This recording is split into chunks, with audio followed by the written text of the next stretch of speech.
to the TNF podcast. Like, comment, share, subscribe, click on that bell for notifications. And if you're listening on Spotify or Apple Music, give us a follow, give us a rating. That would be fantastic. Stay updated, stay in the loop for upcoming shows. We got a lot of good ones coming up. I have an official merchandising company, Hell's Heart Merch Company. Go on over to hellsheartco.bigcartel.com. Use the code WINNING, Charlie Sheen style, for 20% off of your entire order. They're fine Bella Canvas, next level tri-blend t-shirts. They feel amazing. If you like movies, if you like hardcore, we've got a lot of designs on there. So check those out. I think you'll really like them. All right. My guest today, he's a bassist in some really awesome bands. I definitely listened to them growing up. And he's coming back big and strong with Primer 55. He also played in the group Soulfly. Ladies and gentlemen, Mr. Bobby Burns. Rock and roll, walking, jumping like a roll. Rock and roll, walking, jump. Thanks so much for being here, Bobby. Sure. How you doing? I'm doing all right, man. How are you doing today? Perfect. Perfect? Absolutely perfect. What's going on where you're at? It's hot. It's hot. That's fuck, yeah. How do you stay cool? You got AC, you got Yeah. you like to go t-shirt, tank top style sometimes? All the luxuries, man. You know. I hear you. So my first question that I typically ask people is, what was growing up for you like? What sort of music was playing in your household? How did you get into playing music? Did you play in a high school band? Did you have any sort of proto bands before, like Primer 55? And what was your first non-metal concert? And then what was your first metal concert after that? Oh, shit. Growing up, no, I didn't play in the high school band. I had my guitars and basses and stuff like that at the house and shoot straight home from school and start playing. Just in the bedroom and stuff like that. And met, in high school, you meet a guy, I can play guitar too, and like, fuck yeah, play Iron Man together, and some Black Sabbath songs, which is what it was, and it's like did that, and in high school, I got some guys together that could somewhat play instruments, and did the battle of the bands or the talent show, whatever the hell they called them back then, the talent show, I think, and stuff like that. But um, it's being a younger kid. The music around the house was, I think the first record I ever found, well, the first record I ever found around the house was two of them, and one of them was Peter Frampton Comes Alive, and the other one was Kiss Alive 2. And I figured out how to work the record player, and it was like Jesus to me, religiously, note for note, listening. I remember I would lay on the floor in front of the, big ass 1970s record player things, stereo / TV, whatever the hell it was, and just lay there and picture myself at this concert and playing in the concert. You know what I mean? Um, that was all, like, I guess it was just the big fantasy that I had. The only thing that really ever sparked me as a child was music, and I got lost in that stuff as far as like my imagination and things like that. Or but that would probably be my that definitely was my first thing to music, was finding those records, and it was from left behind from an older sibling, how I found them. But if music was being played in the house, it was me playing it. It was pretty quiet in my house growing up. But growing up was cool. I grew up in Kentucky, pretty quiet, I'd say. I probably made the most noise out of everybody growing up there. But right after high school, I got my car split and was gone off to be famous rock star. But What did your parents kind of think of like the music you were into and what you played? well, I was an oops baby, so my parents were much older, Uh-huh. and it's like was definitely an accident, and they knew like I don't know, like our son is there's something wrong, with him. So he's definitely not going to do this Kentucky shit.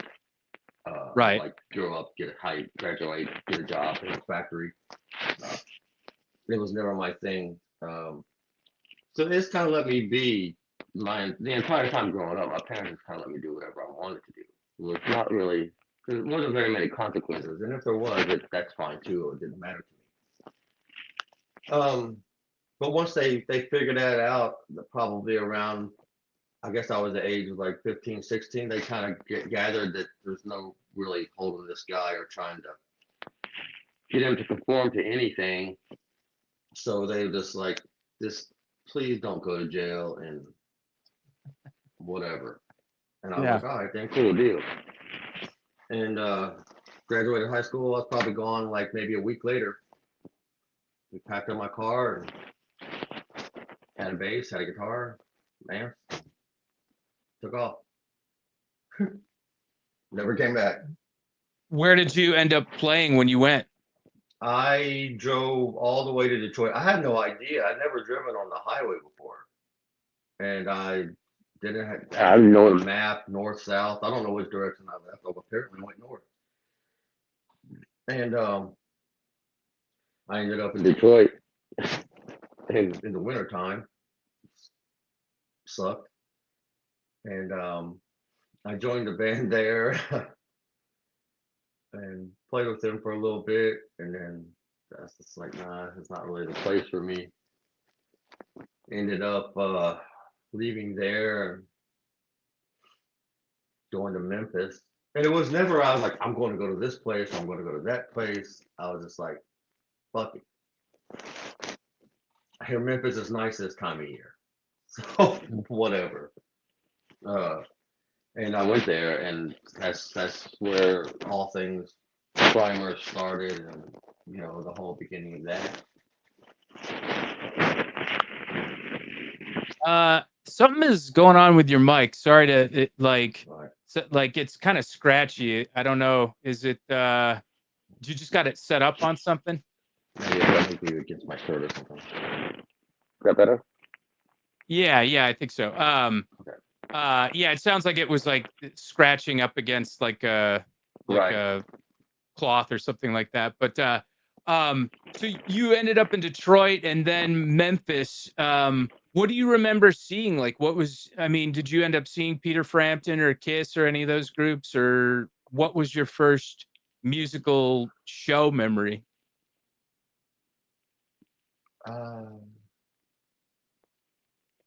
The first concert I ever went to was the Rolling Stones on the Steel Wheels tour, Oh and wow. Living Color opened up. And that was the first time I've ever been to a concert, and I honestly I don't think I really knew who the hell the Rolling Stones were. I just wanted to go to a show, Yeah. and I went, and it was really cool. And my concerts have been all over the map, bro. I think my next concert was I went to see the Monkees when they got back together. Just the three of them. Yeah, I went to that show. And Okay. Weird Al opened up. Weird Al opened for the Monkees. Yeah. Mm-hmm. Yeah. That's pretty appropriate, actually. Yeah, it was pretty dope. But yeah, that was probably my second concert. And I think I remember seeing Warrant, Trickster and Firehouse on tour, and then Pantera back in the day. That's the one that probably got me. Well, they all got me. I felt the vibe off all of them. But the Pantera was probably that was a cool one, especially that long ago. What tour was that on Pantera? Was that Far Beyond Driven? I have no idea. I just Okay. know there was laser light pot leaves flying across the ceiling, and really, this is probably the most brilliant light show I'd ever seen at that point. Yeah. Yeah, So I don't remember who opened or anything like that. I have no recollection. Probably from all the weed smoke, but I was about to say. yeah, but yeah, it was a cool one. Okay.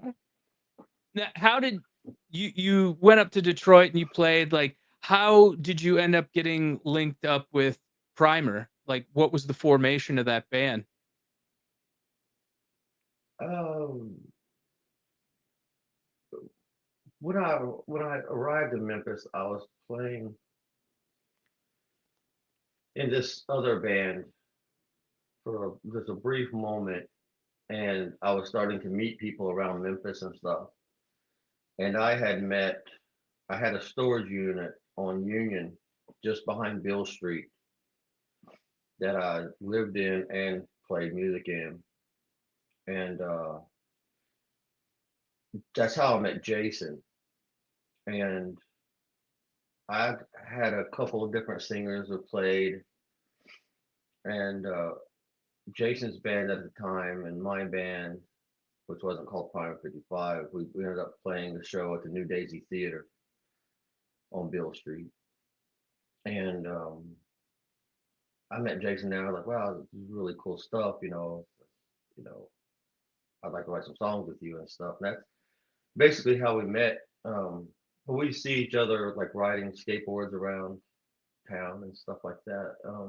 We knew of each other, but like when I first kind of like was like, okay, when I saw him live, I was like, okay, we can do something with this. He was just like a little long-haired redhead kid, but he had that vibe.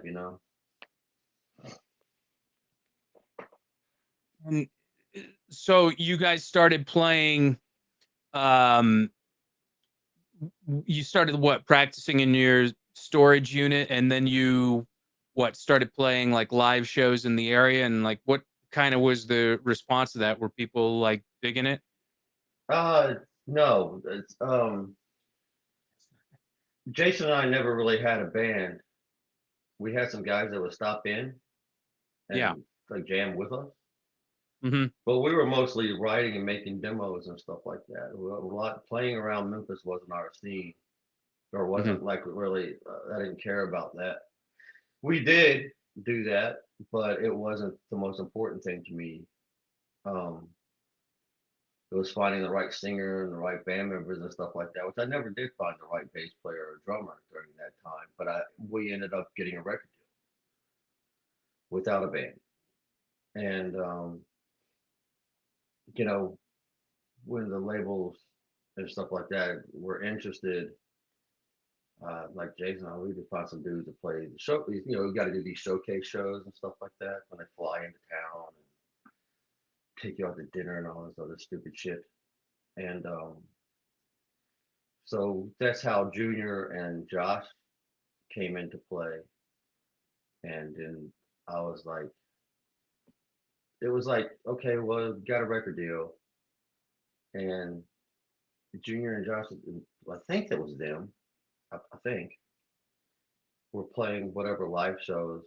And then me and Jason took off to New York, started making the Introduction to Mayhem record. Actually, we were making As Seen on TV first, and before Island got involved. And that turned into that whole Island coming in, and that's when the showcases started. And So it's such a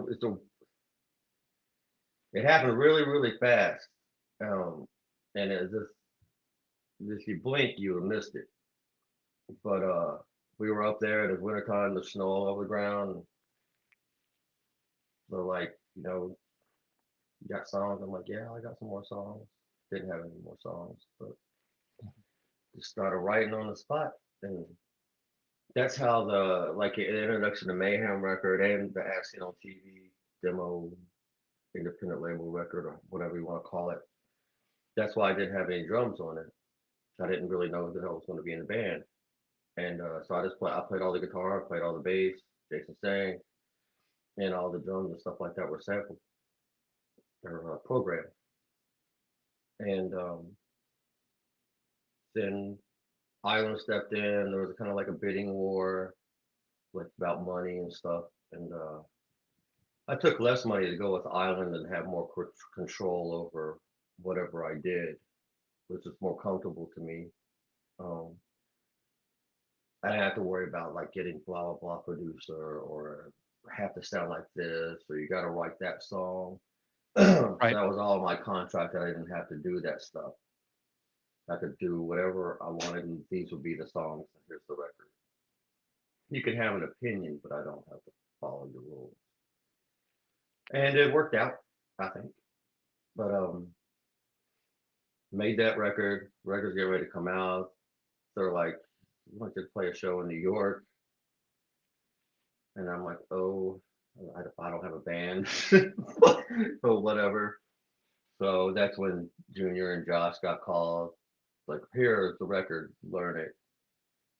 And so they did, and like, no, now I guess you're in the band for a moment in time.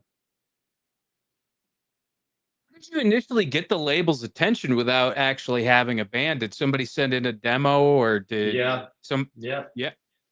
yeah. Me and Jason were always recording music. I was always recording music, like even with different singers. It would be the same song but have different singer.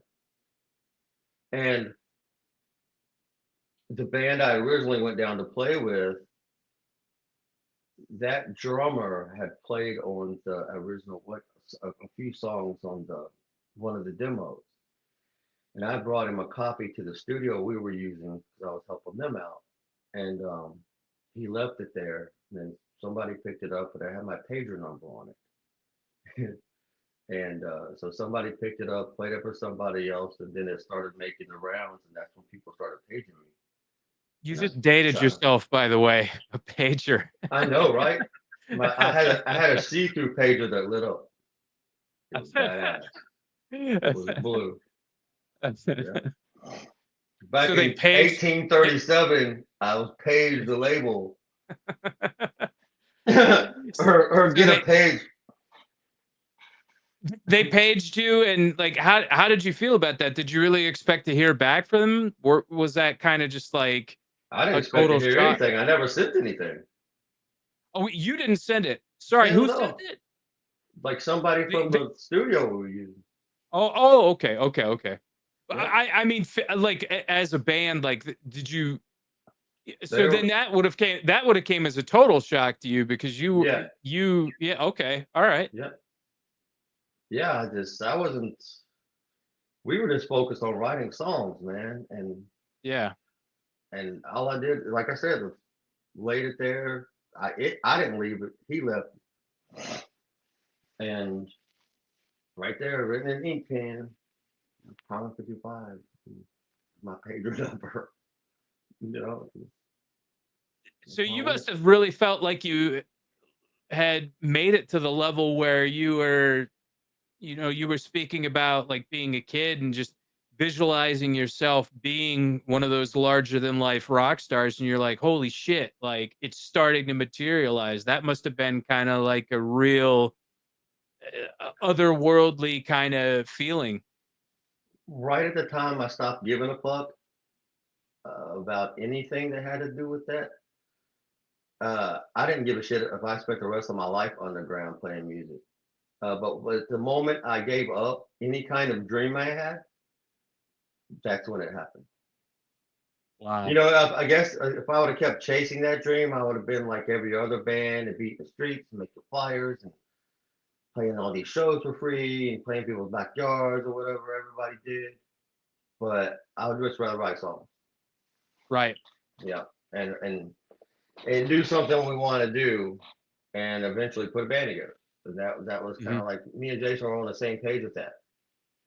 So it's like when all that stuff happened, Jason was just a kid. He's a few years younger than me, and he's like, "What the hell?" And I basically had to hold his hand, like the whole way through that. It's like I don't know what the hell's going on either, bro. Just act mean and fucking just be yourself, Yeah. sort of. Yeah. Yeah. So when you guys started playing, was it like showcases or did they immediately put you on a tour? But they wanted us to do showcases so the rest of the label, like the label owners and stuff like that, calm down. We never committed. I never committed to any label at that time. I mean, I think DreamWorks was still a label at the time. Warner Brothers came down. Island Def Jam, but Island Def Jam was still called Mercury when they expressed interest in the band. And there was a bunch of other labels. I don't recall. There was a lot. And but I liked what Island Def Jam had to say the best out of anybody. Like I said, I took it over. I took control over money, Mm. and we still got a fuck ton of money to sign Did the you go record. balls out with that? Like, Some of us did. My money lasted, uh, you know, fucking a divorce and everything else. So my money lasted. My money had years on it. I was gonna say But you probably needed that money. didn't know what to do with it. So I knew really good how to be poor. So I was like, what the hell else do I need? Uh, I don't need a place to live because now I'm going to be on tour all the time. And so I still don't own a Cadillac. I've always wanted a Cadillac, but I've still never bought one. Could I afford one? Yes. But it's just going to get dusty because I plan on touring until the wheels fall off this thing. And Yeah. so I didn't spend money on stupid shit. I bought a house a couple times, you know, It's a wise investment. Yeah, for sure. keeps the rain off. But I think the most expensive, I don't know. I was gonna say, did you guys like go off to the races and like, oh man, we're gonna go party it up and do all this other shit and like go Yeah, wild and crazy and shit? most of our money went to drugs, I'd say. Yeah, most of our money went to a good time. Hmm. Um, uh, you know, but at the same time, we still saved a lot because half that stuff was free too. Didn't have to pay for gear because I had like every endorsement, you know, as as like I always consider myself a bass player, Hmm. but I didn't have a bass player in Prime 55, and I guess I was like, fuck, I guess I'm the guitar player and the bass player. And so it's like I'm looking at all this guitar stuff, and I'm getting all this free stuff sent to me, and I'm like, okay, I'm a guitar player now, and so I guess I better learn how to do this. So that was all kind of everything with Prime 55 is like a total hurry up and learn it right now type of deal. You know what I mean? Right. Half-ass do a little bit of everything, but you know. That show that I played in the intro, where was that? It looked What like it song? was a television show or something. Oh, Farm Club, Los Angeles. Oh, Farm Club. Okay, yeah, I Hmm. remember them. What Matt was that like? Pinfield That looked like, and the yeah, Matt Doritos Pinfield, girl. Yeah, the Doritos girl. that's all I knew about that brunette chick that did the Doritos commercials back then. Oh, okay, She was yeah. like the co-host. It was cool, man. We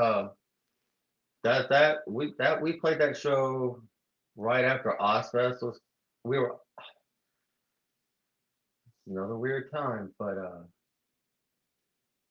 the band at that point had already gone through so many lineup changes, and our bass player and drummer at the time, Josh was already gone. That drummer we used, I don't even know that drummer's name, but he was on Ozfest with us and a few shows after up to Farm Club.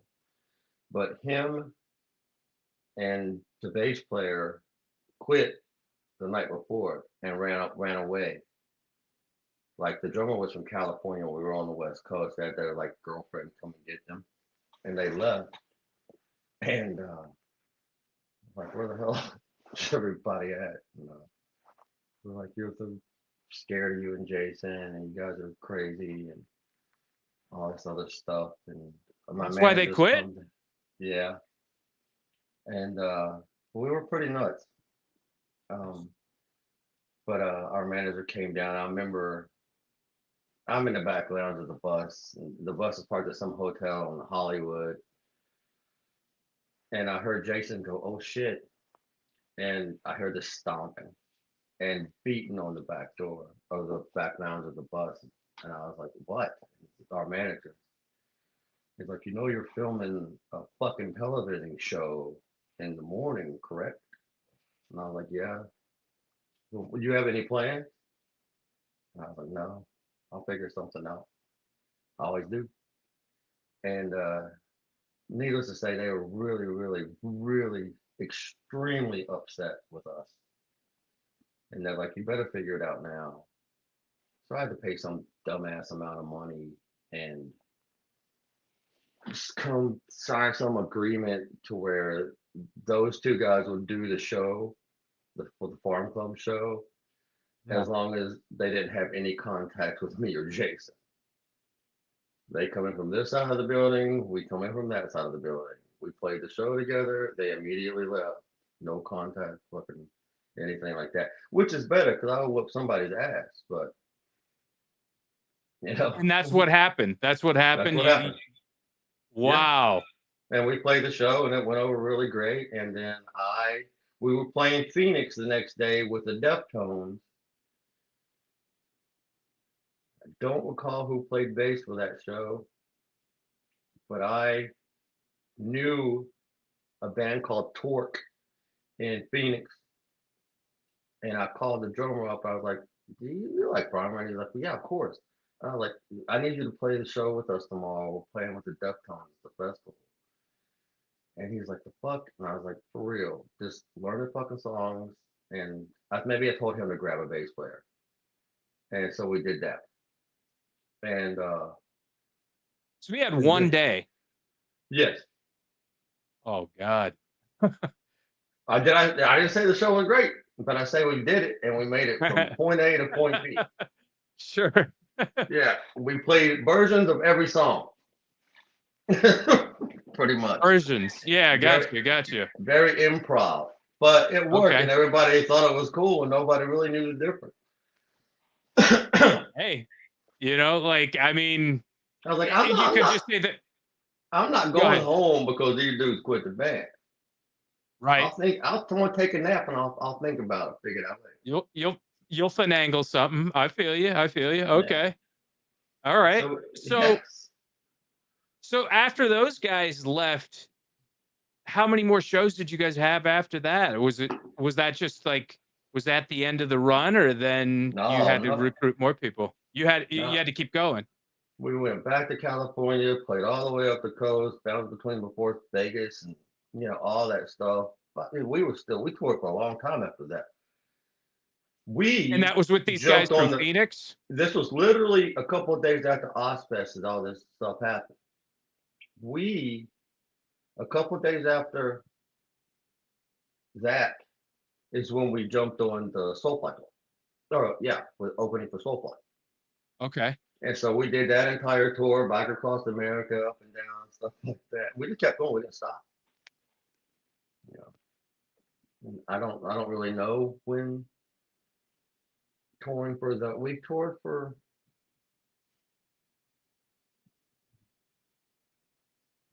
a little over a year.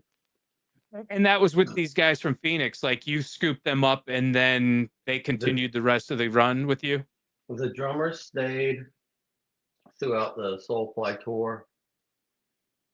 I still don't remember who was playing bass. Um, I think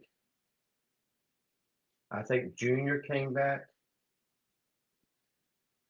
after he realized he made a mistake, and it was just like, well, I need a bass player, so I'm not gonna bust your balls too hard on what you Right. did or what you attempted to do, and failed miserably at. So you can probably eat that. But I think he was playing bass for us when we did the Soulfly tour. So he was Okay. only gone like maybe a few shows before he realized that he fucked up. Fucked up. Yeah, I hear you. With Ozfest, you know, Ozzy, rest in peace, just passed Yeah, away, and there's yeah. been a few bands that have been on the show that kind of gave their remembrances of the the shows because it wasn't an actual tour at that point, was it? It was just like select shows. It was a pretty extensive tour. It was a full tour at that point. Yeah, Okay. yeah. I think it's one of the first like actual traveling circus tours or whatever the hell, you know. Okay. Um, one of the first. But yeah, that was an awesome experience. Did you get to meet Ozzy, and what was Yeah, playing the show like? What was playing the tour like, rather? you know, festival like the rotating schedule festivals are not my favorite thing in the world because I'm like, it's, golly, I just went to bed. Got to be on stage in 30 minutes every 2 weeks. I think the rotation came around to where you played first, you know, Yeah. and you play first and work your way up on the second stage, and then you play first on the main stage and work your way up, blah blah blah. Yeah. It was just all that rotating. So it was never, but it was fabulous, wonderful experience, man. Met so many cool people and so many cool bands and everything, and you know, met Ozzy and the kids, and that's how What was he like? What do you remember about him? it just cool as fuck. Just a Yeah. normal Yeah. dude, crazy, you know, just but Ozzy, just Crazy, but that's how it goes, you know? always afraid. Yeah, exactly. Always afraid that people weren't there and not going to show up for the show.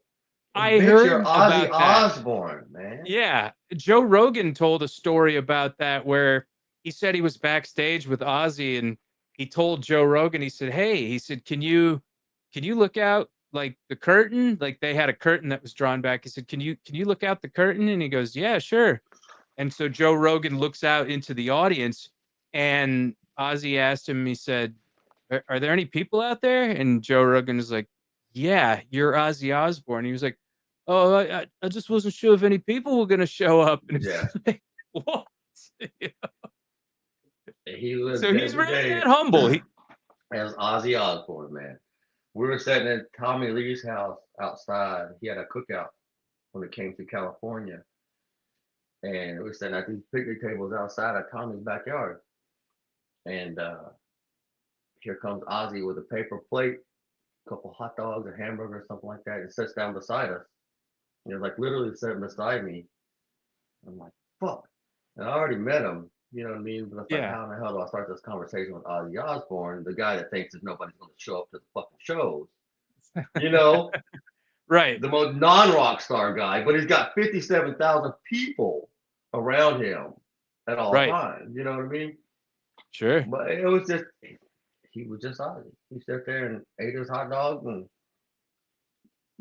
told crazy ass stories, and you know, then everybody started leaving the party.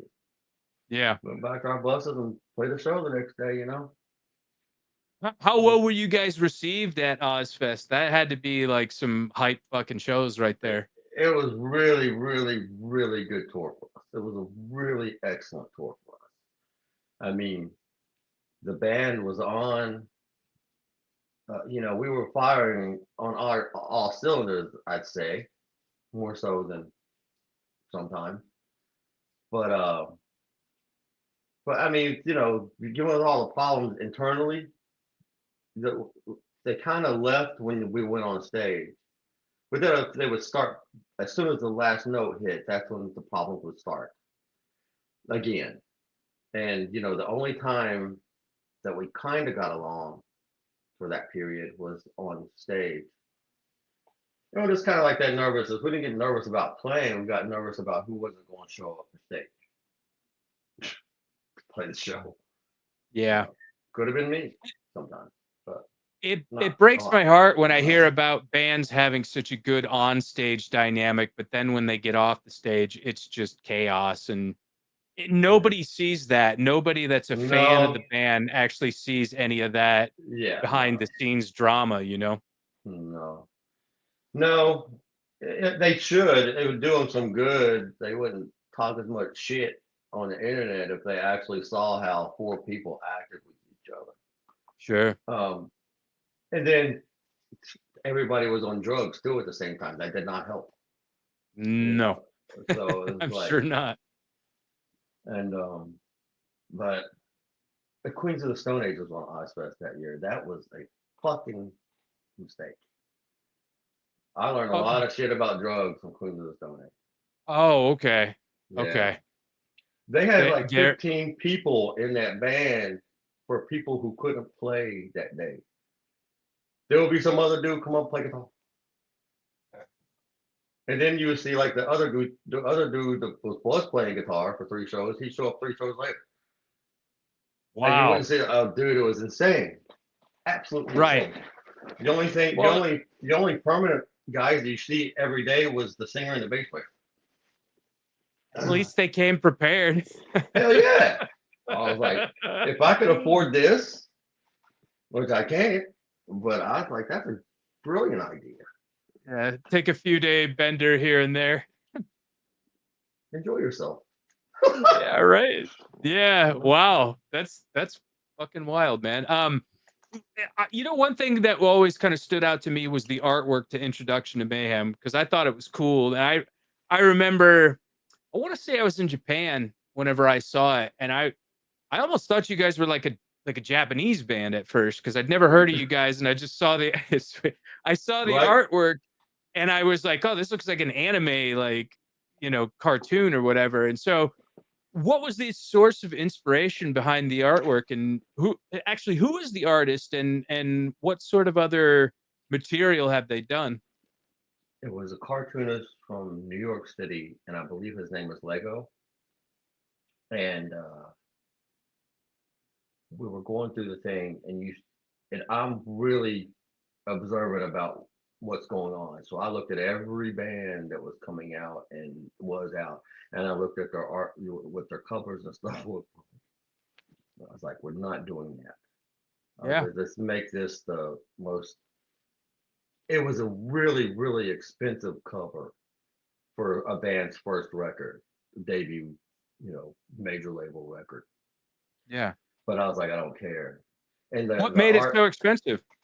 Because when you took out the CD and you took out the booklet, it kept unfolding and folding, and it made this whole. The inside made this whole thing with the girl with the pink fuzzy thing over her tits and stars shooting out of her hoo-ha.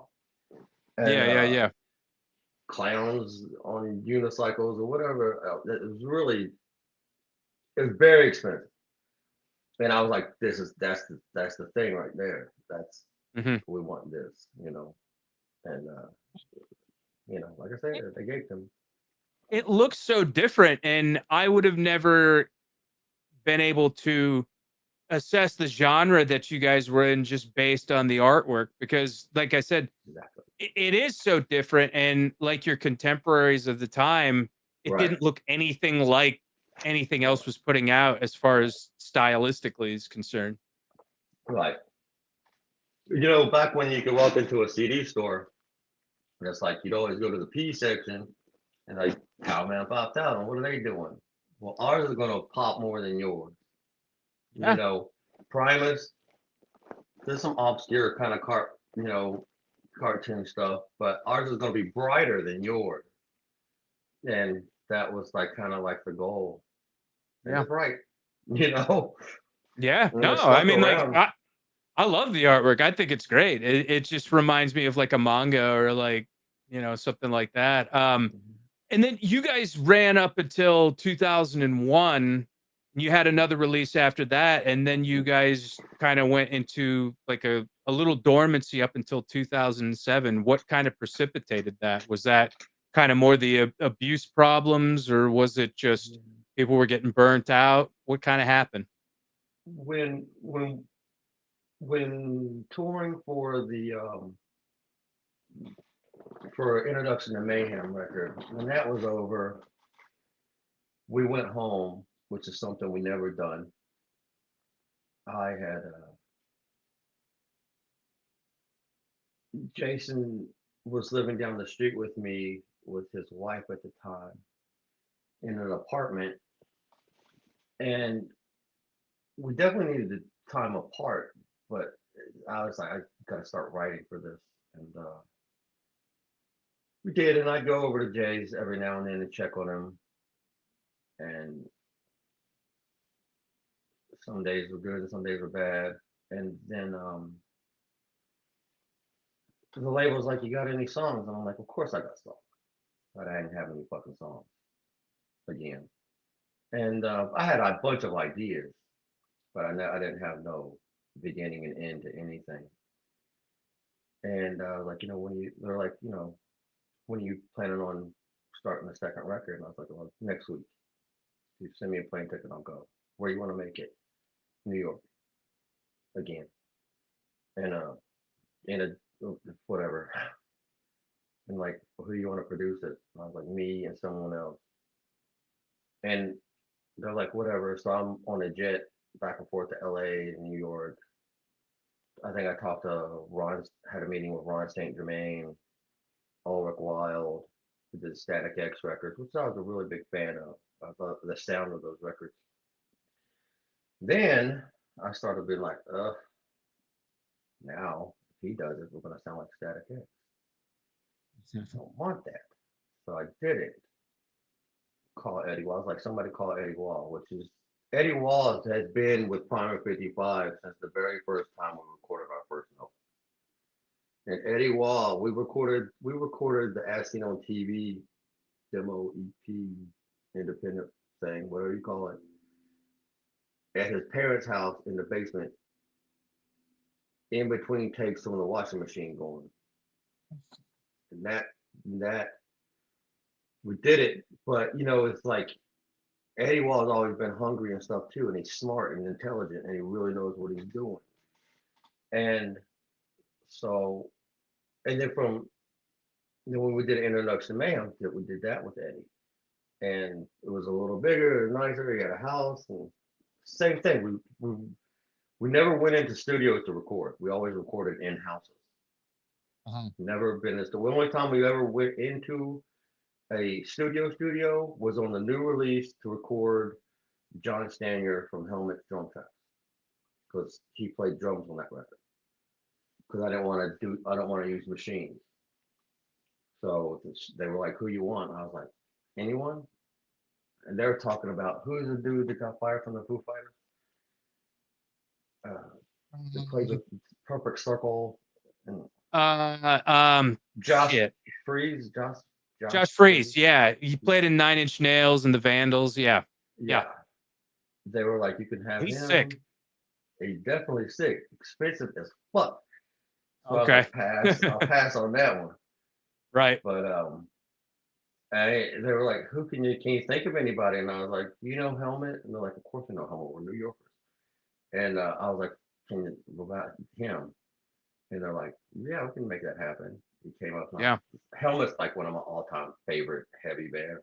Like that. I was listening to Meantime the other day, man, and fuck, man, that album holds up. It's so good.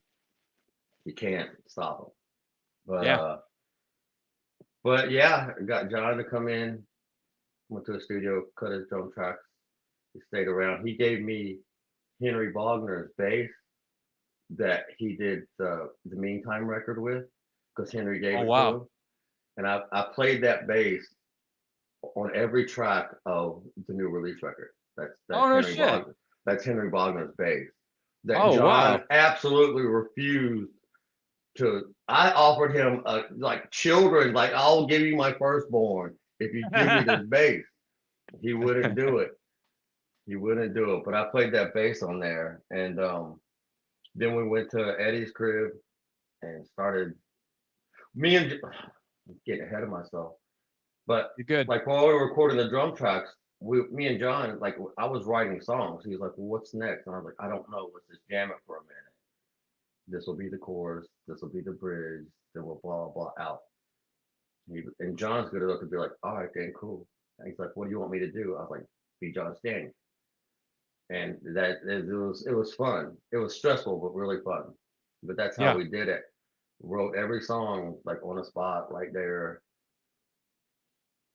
and I wrapped it up.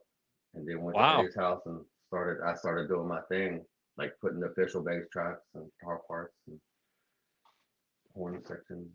Did you play the unsung bass intro? Because that's a fucking great intro.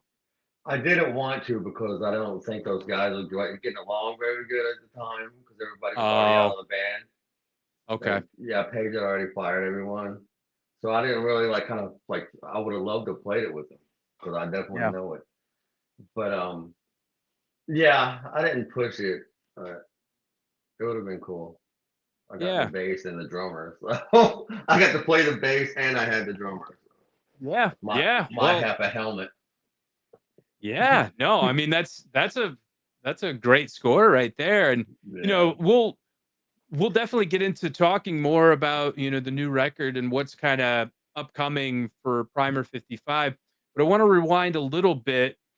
You had mentioned that Primer had toured with Soulfly, and then you subsequently joined Soulfly. Correct me if I'm wrong on this, for the 3 record, and you're also on Prophecy, which is my favorite release that you guys ever did. And then things kind of went sideways. Yeah. So if you could give some background on that. We were on Ozfest, like you know, like you know. Soulfly was headlining the second stage, main for the second stage, yeah. And at the time, Max liked Prime 55, and he asked me for a shirt, and I gave it to him. And I was definitely a Soulfly fan. I thought that first record was brilliant, and a Sepultura too. Um, Yeah. Roots is still one of my favorite records. Hell yeah. Um, but Marcelo, Mikey, and Roy were in the band. Marcelo's wife at the time was pregnant, and as we were going on, um, Gloria had asked me, "Do you play bass on your stuff?" Yeah, and I was like, "Yeah," and she's like, "There's a situation coming up. Can I talk to you about it?" I was like, "Yeah." She's like, "Would you be interested that after this tour, we Prime 55 comes on tour Soulfly, and Marcelo's wife is pregnant and gonna have a baby, so I have to leave the tour. So would you open the show and then play bass with Soulfly?" I was like, "Fuck yeah," you know. So that's how that happened, and But he was gone permanently or just no, no, okay. just he came back to the tour. It was a couple Okay. weeks, but that's how the whole they knew I could play, and the relationship had started because of that.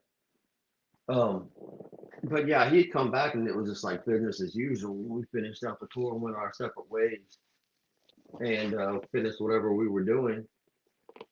And I think we were up to like our first headlining tour after that, I think. Um, Mhm. but we finished that out and then, went home from Yeah. the first record. But then you got reconnected with those guys again. Yeah. After we went through the whole new release touring cycle stuff, Preston, which is back in the band, the current lineup, Preston Nash. Um, Kobe Jackson was on that tour playing bass. And then we pulled up to California at a show. We were playing with Anthrax and somebody else. And I told the guys, I was just like, this is not working for me anymore. I need a really long break away from all y'all. I don't want to talk to you. I don't want to see you. I don't want to write a property file song for a long time. Mhm. And everybody's like, yeah, okay, whatever, fuck off. And so everybody went home. That was that. I was just chilling, writing songs at home. I had a home at that time, by that point.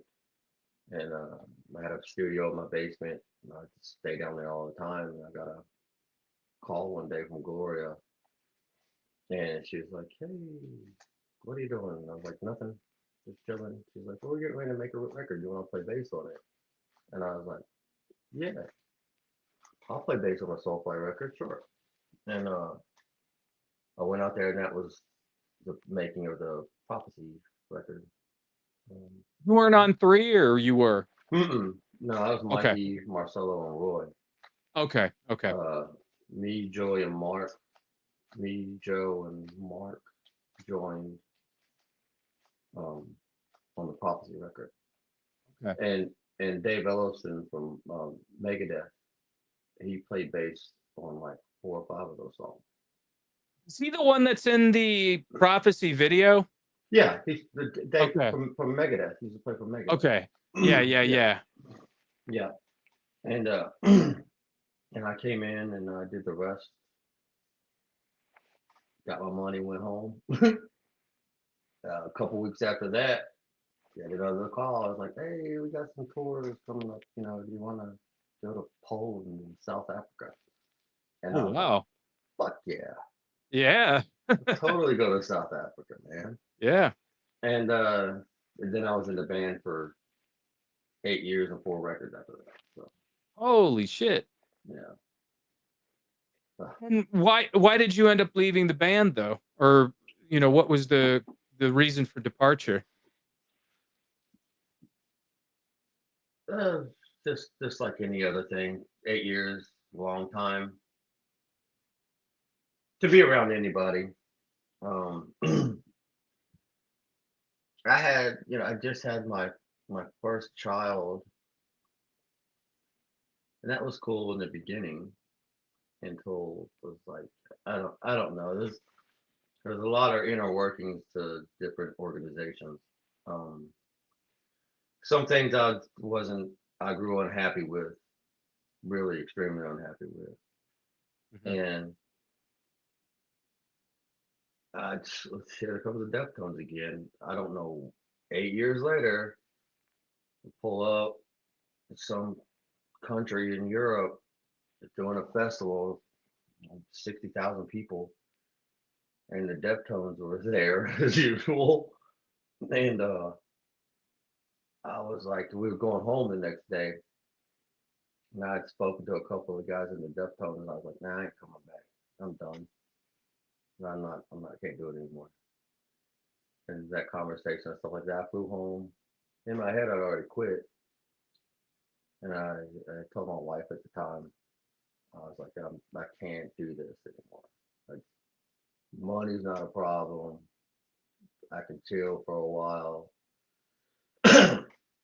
and whatever. But I did it. But by the time, it's like I just walked in my door and I already had an overnight package sent saying that I was fired.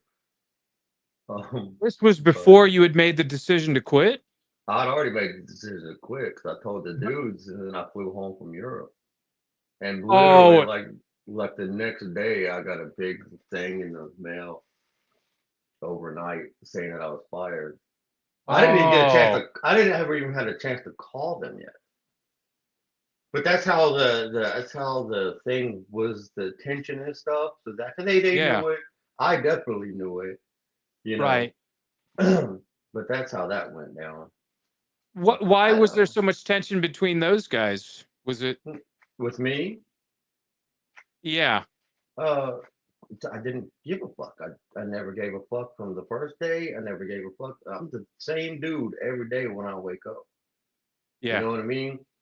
Right. I'll talk to the fans and shit like that, and I'll be cool. You know what I mean? Sometimes that was frowned upon. I'll sign stuff for people. A lot of the times that was frowned upon. But I'm not going to do it because you told me to. So there's nobody like me for that anyway. Right. Because I'll hang out with you for a minute as long as you cool and stuff like that, and it's not a big ass crowd. I'll hang out and kick you down, and we can talk about life. I don't care as long as you cool. Sure. Hmm. And that was not a good thing in that band. So you had to be like famous, whatever. It's that's a little unusual because you would think that it would be the other way around. Like if time were permitted, you would want to be able to engage with your fans and your audience as much as possible. If you care about them. Yeah, yeah. But was it one of those things where you said you didn't give a fuck. Maybe you didn't feel as connected to that because it wasn't something that you helped to start from the ground up, much like with Primer 55. Like that's Primer 55 was your baby, and you were like, I've seen this through since Oh, the beginning, and you were asked to join Soulfly. Do you think it was a situation where you didn't maybe have as much emotional investment in it? no, I was totally invested in that band more than anybody knows. I was Bobby from Soulfly guy. You know what I'm saying? Sure. Um, if they needed something, I'd make it happen. If they needed intro made, I'd go home from tour and I'd make an intro in my studio to open the show, to close the show, interludes, stuff like that. I would take Mhm. time out of my day to make sure that show happened. It was really, really cool for the next tour. What you heard when before we played in the interludes or Max would lead the stage, I did that. I did that. I had the equipment to do it. I bought the equipment on tour with me to do it. Blah blah blah. My bass tech would do it, run it. I was definitely invested in that band, very much so. Mhm. That why that it's kind of heartbreaking when you get treated that way at the end. Um, but yeah,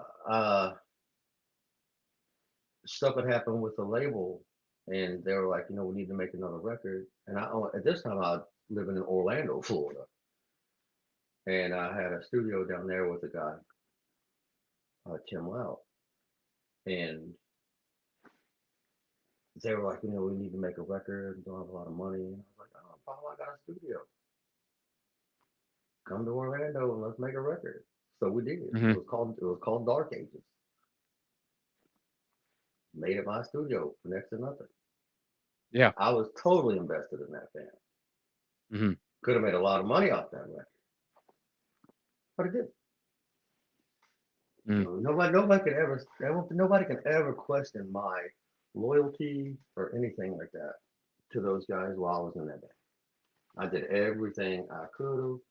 A lot of stuff nobody else did. Um, Definitely above and beyond. 24 hours a day. Yeah. But That sucks, man. everything runs its course. And I've been there too. I played in a project where I put a lot of time, heart, money, soul into just about everything. And it is one of those things when you're let go, you're just like you almost begin to wonder, did you not see everything that I contributed? Did you not see everything that I did They don't behind the scenes? recall. Yeah. Or, They don't- well, they it was one of those things where they just wanted to cherry pick and pick apart everything that I was doing. It was like I could do no right, and so I was just like, It fuck gets that it. way, right? Yeah. It gets that way. Yeah. And If that's the same thing. Yeah. there's types of people that will find one flaw in a person or a situation, and then they're just like, boom, boom, boom, boom, boom, boom, boom, boom, and then they just find like 20 other things that they perceive as being wrong. Right. It sucks. Sorry, I Yeah. didn't mean to interrupt you. What were you going to say? No, no, I totally word for word. I get what you're saying, man. I totally understand. I definitely agree. Um, that thing, I ended up in Max's book, and we won't go into that. But and I got wish washed here and there, and I finally said what was up. But would I've done it today? Maybe I would have done it differently than what I said. But it was what I said was the truth, and I mean, I don't lie about anything. Yeah. But I probably could have done it nicer when asked. Like I said, caught me on a bad day, um, asking me about what had happened. I got sick of being asked about it. Um, but I don't know. I don't wish those guys any harm or nothing like that. Mm. Yeah. I hope they Yeah. continue on and everybody's healthy and happy and shit. So Yeah. I mean, like Well, I'm over the drama. it's a good attitude, man. I mean, really, like at the end of the day, It's not like you I'm can not be still a fan. and that's the hardest thing is when you are joining a band or a project, because some of the musicians I played with, I was big fans of their projects before I was involved with them. And Right. then it was like when you have to have this contentious departure from whatever it is that you're doing. And then it's like, Right. yeah, I still like your music, unfortunately, like it Yeah. becomes one of those things where you just have to, because if you hold on to resentment and you hold on to anger, it really just does nothing. And so I was a little bit bitter about it for a while, but now I'm just like, I don't I don't care. It was a chapter in my life. It didn't work out, and now it's closed, and I'm moving on. So It takes a long time to realize those things. It took me quite a while to realize, like, just let it lay down for a minute. It's dead. yeah, Just you already shot it. Just let it fall in the hole, man. Just, yeah, it's dead. So exactly, put some dirt exactly. on it. Yes, yeah, exactly, exactly. And you guys, original vocalist Jason passed away, Mhm. and On this day, you know it was today. yeah. Oh Yeah, love you, Jay. man, my condolence. No, that's all good, Whoa, brother. dude, I wow, I had no idea. I had no idea. Nah, Wow, my how first thought you this know? morning. Oh wow, Yeah. wow.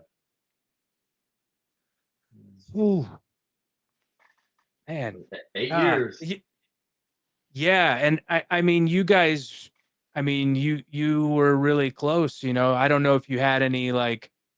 Did you have any brothers or like brothers or siblings growing up? I mean, was he like a brother to you? Were you guys that tight? Yeah, Jason, like Jason, we would have killed you over one of us. Like you wouldn't have messed with one of us. You would have got hurt really bad. A lot of people got hurt really bad for messing with either of us. That's how tight we were. But of course, that went away with money and stuff and a lot of stuff. Um, to where we weren't really getting along. And like I'm like, let's work, and he's like, or like, you okay? He's like, yeah, I'm fine. I'm like, no, you're not. you know, Yeah. I'll pay for it if you go. Type of relationship is how we ended up Right, having right. that, and that never happened either. But this kind of fell by the wayside. We hooked up again later on. Disaster. Yeah. I mean, were you guys still on like were you on good terms the last time you guys had interacted? It's good of terms than we were prior. I would have liked it to have been better. Didn't know he was even sick. Nobody told me. I mean, I knew that he was on a really bad road, but I didn't know that he had gotten sick and stuff like that. He would always, once every 6 months or so, send me a text or find my number again. Like, hey man, you want to do something? He's always like, let's start a new band. And I'm like, I don't want to start a new band. It's like, there's nothing wrong with this band. He's like, we Mhm. just call it a different name. And I was like, we're going to run into a fuck ton of problems if we call it a different name because everybody's going to be asking for the songs that you don't want to play. And he was like, yeah. And, but he had, over the years, um, he would come back and disaster. It's just like the last time he came back, this wasn't good. You know, God bless the guy. I do love him. I wish it would have been tighter. Wish it would have never changed from the way it started with Mm. us. But shit like this music business stuff definitely changes people. And Yeah. so it didn't, unfortunately. I mean, I love him to death. Um, I know that, there's still a lot of people that aren't happy. You can't believe they keep the band going. I'm not the fucking. You're acting like I'm the first guy to ever do this. What the Right. fuck? You know what I mean? Yeah. I'm not the first guy to do this. Shit. Well, he and Donnie had a pretty good relationship from what I understand. They spoke, yeah. I mean, but it's like it's just, you get those gung ho people, Right. but it's cool and it's fine, and it's like we're going on tour in October. It kicks off for the 25th anniversary tour Yeah. of Introduction to Mayhem. Um, so it's cool. I'm excited about it. That shit has kind of died down, thankfully. Yeah. After they realized this, like, this is not I'm not the only guy that's ever done this. I'm not Satan over here. You know what I mean? I'm not Right. trying to ruin your hopes and dreams and shit or whatever. Right. Right. Right. Yeah. People Yeah. are understanding that now. I mean, Snot came back and they're doing it Yeah. too. It's like, but holy hell, it's like fucking flame shooting up the ground out of the Yeah. ground Yeah. around me. I mean, you know, Brian Johnson, Bon Scott, or well, Bon Scott to Brian Johnson, both excellent singers in their own Totally, regard. So totally. it's like, yeah, people are weird. People get Yeah. very like possessive over, oh, this member was in the group, this member was in the group, and like you know, I I think it's great that Jason actually and Donnie were able to kind of like, not have any sort of rivalry or anything that, Jason ultimately gave Donnie as a blessing to be a part of it and everything. So it's like, Yeah, they for didn't what, they didn't care, man. yeah, Yeah, yeah, yeah. man. But nobody knows that. You're the first person to ever say that. I've never said that.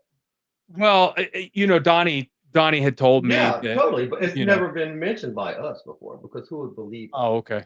You're like the guy that, oh yeah, it's true. You know what I mean? Right. So it's like we didn't go out there and like, it make me feel like I was lying if I had to defend Well, myself like that. and you really shouldn't have to speak for yourself. Right. Like we're out here playing music for you, and yeah, we have a replacement singer. I mean, you shouldn't have to explain yourself. Just be like, hey, we're out doing what we love, playing songs we love. We hope you like them. If not, Right. sorry. You know. It's not a stick to anybody. It's not a stick to an individual. It's nothing like that. It's just Right. we want to go out and play these songs, and Right.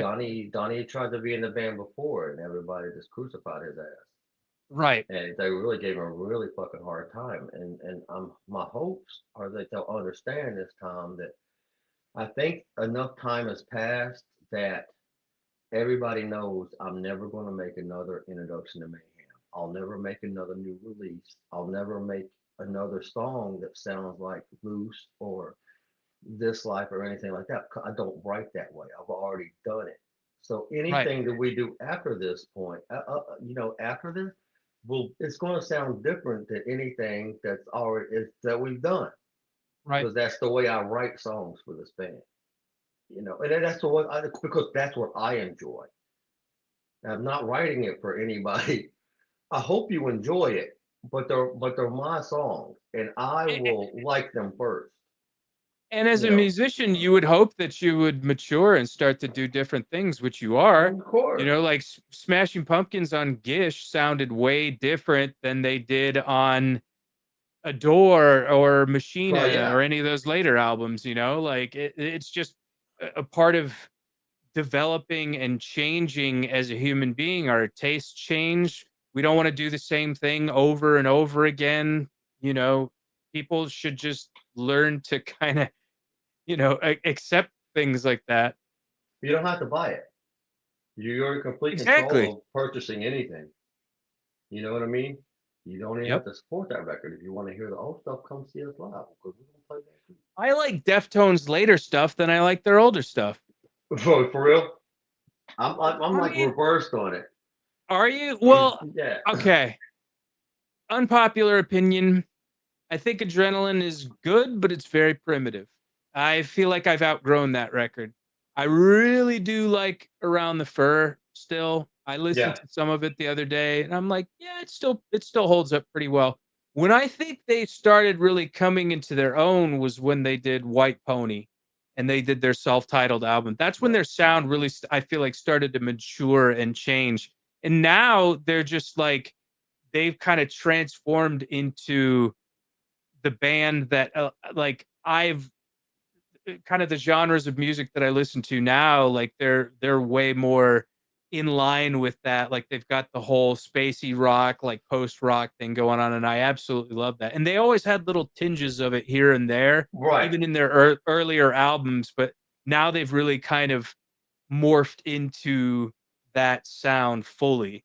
right. So yeah, I'm a fan of the later catalog for sure. Those dudes were like, we're not gonna make a record for 3, 4 years, and then, but when we come back, when we make this record, we're gonna be headlining uh, arenas. And that was, I was like, where in the fuck did that even come from? You know what I mean? I was like, Right. I'm seeing Deftones are on tour, like arena, all this stuff, Madison Square Yeah. Garden. Yeah. And I'm like, when did this happen? You know what I'm saying? Right. But I mean, how cool is that though? Because it's like, we Great. need to take a break, do what we're going to do. But when we come back, you'll be there. Yeah, And it's exactly. going to be Exactly. even bigger. We had That's a really, question really cool. here. It said, how is it knowing Shifty Shell Shock from Crazy Town? That was an Ozfest 2000 boy of mine, man. We met on Ozfest because they were originally on the first few short weeks of the tour, and me and those guys got along really well, uh, for various reasons, and me and Shifty just like hit it off. We weren't the smartest guys in the world, but we had fun. We had a lot of fun for a short amount of time. And I remember when they got asked to leave the tour, is our tour buses pulled up to the same hotel, bless your heart, and we were off the next day. And me and him and some other people just, I'm surprised the building is still standing or was still standing. That wasn't just smoldering on fire by the time the Sure. police came. It was fun. That guy, that guy, that he was a genuine dude too, man. I can't. There is nothing wrong with that guy. He had ups and he had downs. He had heavy ones, ups and downs, and but he was always the same guy. He never, ever, ever changed, and I think that's why him and I got along so good. Is because I don't know if we're the same freaking sign or whatever, man, but we were like brothers. It's like Just tight. you don't Yeah. even have to say, I know what you're thinking. Yeah, let's get this motherfucker on fire. Fuck, you know. Yeah. But like later on, like he went through that really dark time, and I didn't hear from him. But I'll always check on him. It doesn't mean that he would text me back or anything like that. Right. But he got better towards the end, and our relationship But he was like, all right, man, you're back. Let's do this. What do you want to do? They're like, are you good now? I was like, yeah. And he's like, are you good now? I'm like, yeah. And he's like, we want to talk, you want to write some music and stuff. And then we had just started talking about that. And I know that he was up and down, in and out, and I would check on him. And I knew if he would always text me back. I knew if he didn't, that something was wrong. Hmm. We had spoken probably like a week before, and I was like, man, I'm still trying to write these songs with you, dude. I'm trying to get him to listen. And I've got him just waiting. So if you want to, because I was getting in a lot of trouble at the time too. And I went to jail for a while and shit. And, you know, um, we always thought our lives were parallel. And and I knew I had a good feeling that that was the last time I was gonna hear anything. But he's a great, sweet guy, man. And it would be so fun if he was still around to do Crazy Town and Power 55. Yeah, Yeah, I love him so much. He's splendid. it's great. Yeah. Favorite Uh, places to play regionally or in the world? What do you got? And then give me a crazy tour story aside from we've already kind of touched upon some ones, but just something that would be specific to your band or any touring band or metal band in particular. Wildest story. What do you got? the favorite place to play, the most beautiful place I've ever been was South Africa. I'll play any place though. Uh, I'm having a good time regardless. Um, Wildest tour story is probably the best one I got is when I thought I killed Preston and Kobe on tour. Um, it was winter time was coming up into the northwest, Montana, going to fucking Washington State or whatever, or some Yeah. shit like that, where they close down the roads and shit when it snows. You just gotta sit there for however Yeah, fuck long. right. A couple of nights before, I'd gotten a great big bag of morphine pills uh, for patient people Yeah, from a yeah. cop. Yeah, from a cop, and I had them on the bus, and I'm like, well, I thought it was a big Ziploc bag, and it was this full, and I already been on these things for I don't know, couldn't tell you how long. I couldn't even tell you my birthday at that point or anything. I Yeah. didn't know what color my eyes were or nothing. But it snowed, and Preston and Kobe were in the front lounge where they stayed because it was a safe area than the back of the bus because you never knew what the hell was going on back there. Sure.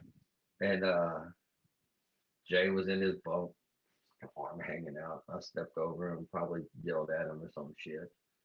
And he probably said, "You need to get off drugs, the loser," or something. And so I just went up front and I sat down with Kobe and Preston, and they're like watching a movie or some shit, and being normal. And I sat there. I don't know how long I sat there, and I was like, "Fuck it, I'm gonna do it." I was like, "Hey guys, y'all wanna join? Fucking feel all right for a little bit." And they were kind of like looked at each other and looked at me and like, "I don't know if I trust this motherfucker." Wouldn't kill everybody on the bus. And I talked them into it. So I was like, by this time, I knew that if you peeled the outside coating off the pills, that as soon as you took it, you done shot dope.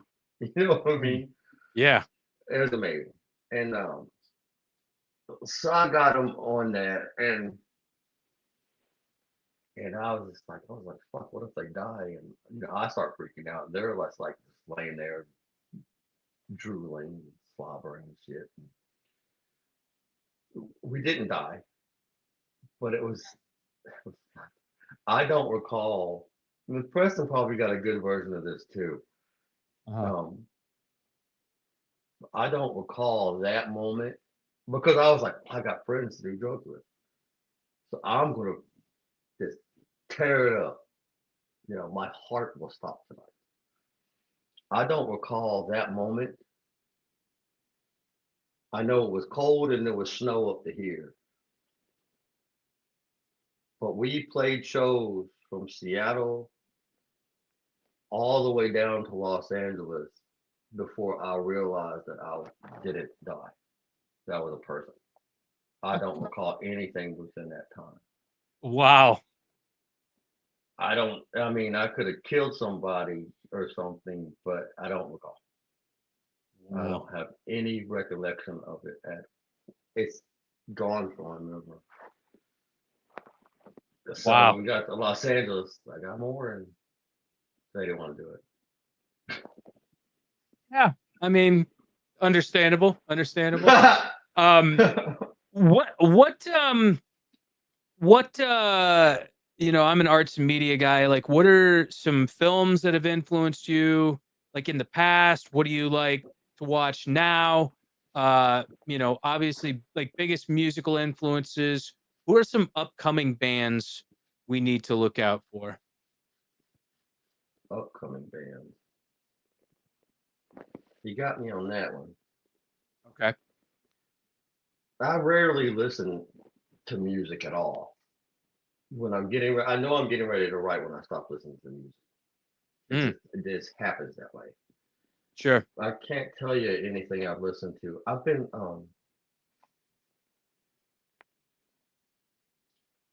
there's a really weird band that I have no idea what they're called, but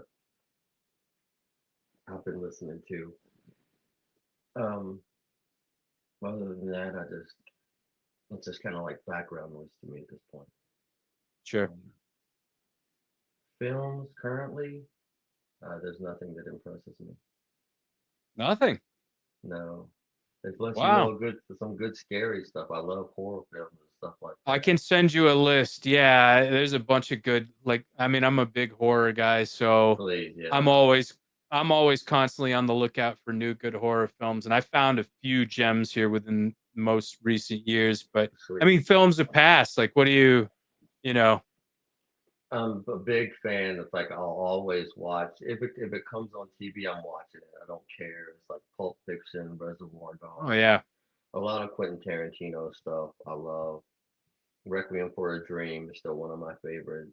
Um, 21 Grams, I still love. I don't that whole era right there where all them films were made like mid '90s.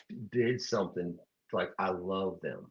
I Yeah, love them. I think they're brilliantly written and made.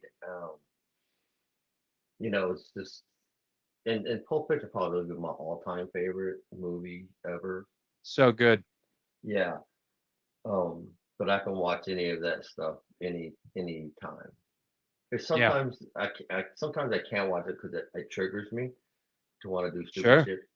So I have to be in a really good mood to sit down and watch it like a normal I was gonna say adult. Requiem for a Dream. If you're a drug user, that'll really, really make Yeah, you rethink your life.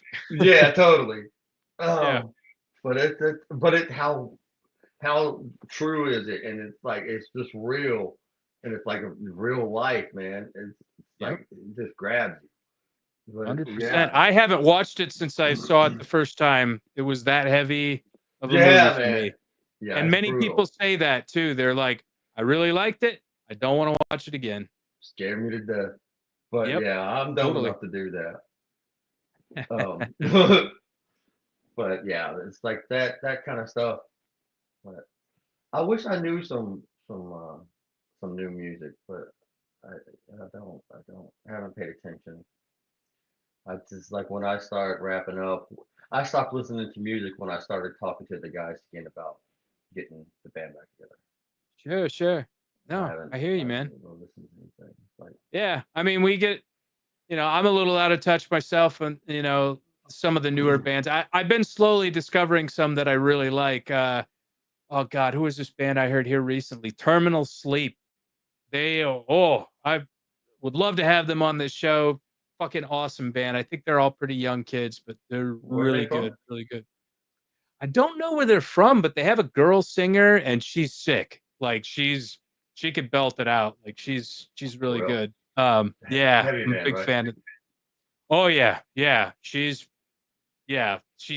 her screams are like ungodly, so Right. but yeah, terminal I'll have to send you some of that later too. But yeah, No, totally send me all of it. Yeah. I've been hearing some really great funk. Have you heard funk? The Mm-mm. genre funk?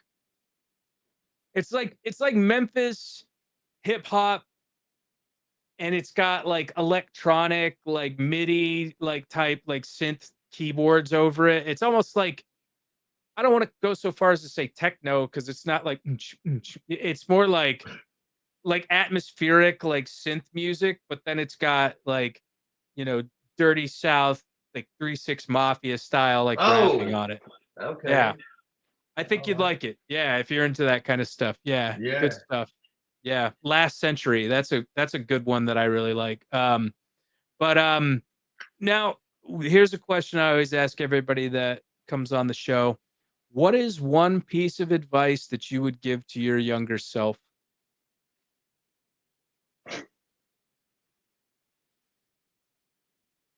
Uh, oh man, such a simple question, so hard to answer. Yeah. What would I tell myself?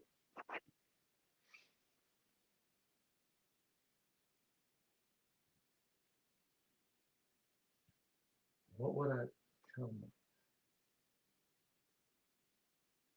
I don't want to play the Jeopardy theme, but Yeah, no, I'll mess with you. I don't know if I'd tell myself. Like you had a good Maybe time, didn't nothing. you? Nothing. I mean, that's an Nothing. I answer. don't think I would tell myself anything. It's just like Okay.